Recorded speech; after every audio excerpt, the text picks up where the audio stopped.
Sure short technical analysis કેને કહેવાય ઈ તમે સમજી જશો મારો આ વિડીયો જોયા પછી. પહેલા આ વિડીયો જોઈ લ્યો.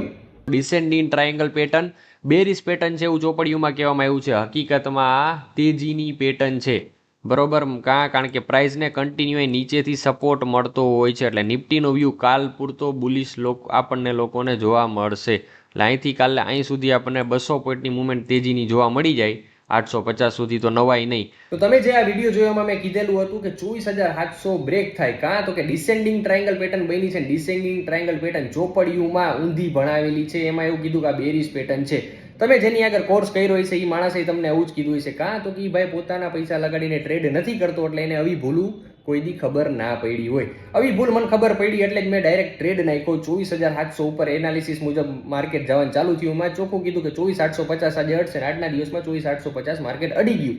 મેં ટ્રેડ લીધો 24,600 નો કોલ. ડાયરેક્ટલી 248 મેં એન્ટ્રી કરી. સ્ટોપ લોસ હતો મારો બહુ સિમ્પલ, ટૂંકો ને ટચ, 228 રૂપિયાનો. ટાર્ગેટ સામે હતો મારો 284 અને 300 નો. જેવું માર્કેટ 284 ને અડ્યું ઈ ભેગો મેં એસએલ ટ્રેડ કરીને જવા દીધો ડાયરેક્ટલી 265 આસપાસ. ટ્રેલ એસએલ હિટ થયો, 5,000 નો પ્રોફિટ બુક થયો. 300 ની 10 નો હાઈ પાડ્યો. જો ટ્રેલ એસએલ હિટ નો થયો તો 18,000 નો પ્રોફિટ થાત. હવે હું આ વસ્તુનો રિગ્રેટ કરત ને રી એન્ટ્રી લે તો મારે શું થાત ભાઈ?